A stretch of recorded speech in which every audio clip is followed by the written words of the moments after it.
Alright, well, let's take a little bit closer look at some of the features of this Fieldline Pro Series Tracker Pack, or I believe at the time it was called the Predator Pack. I've had this for a couple of years. I've taken it on several hunts.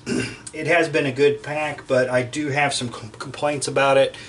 For the price, I think it is a very nice, durable pack. I love the mossy oak pattern camo on it. It also comes in real tree.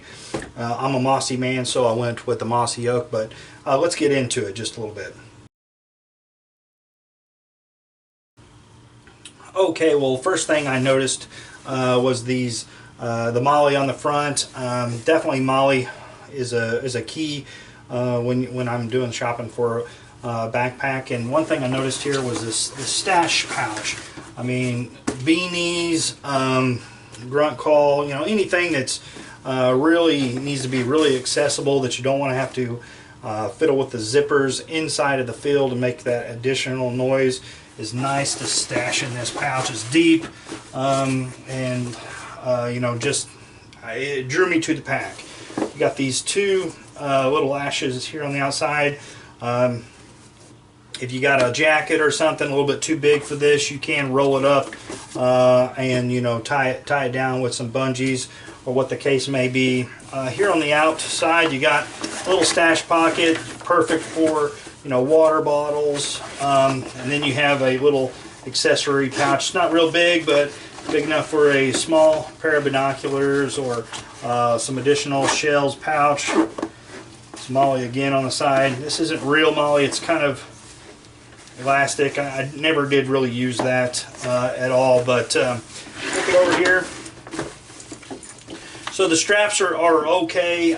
It's got a chest strap also, chest buckle. It does not have the yoke system.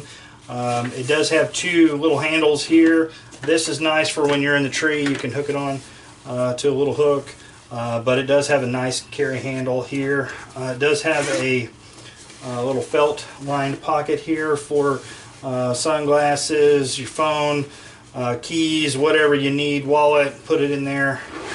Now, my biggest complaint about this pack is the zippers itself. Just really not happy with the performance of the zippers. Let's just get into it a little bit. Sorry guys, this probably got some wood chips and stuff in it, but it does have compression straps. I have attached a seat to the outside, so I mean, this is a pretty versatile pack. But let's get into the main compartment, the admin pouch. The zippers are very difficult, very difficult. Like I said, that this front admin pouch is a little bit flimsy, so if you start putting anything with any weight right here in this main zipper pocket, the largest zipper pocket, it starts to collapse on itself and doesn't stay in place, and it will just flop open. So a little bit difficult here, but there are some dividers and some compartments in this section. So, you know, it's definitely got its advantages. This is a deep pocket here. It is deep. It goes down all the way to the bottom.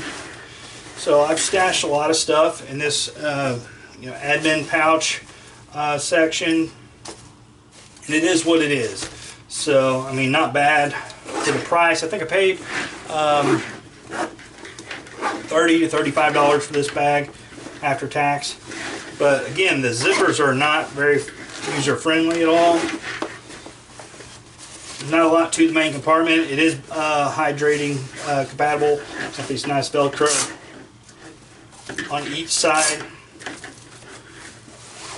I put my easy hanger in here, and you got a nice open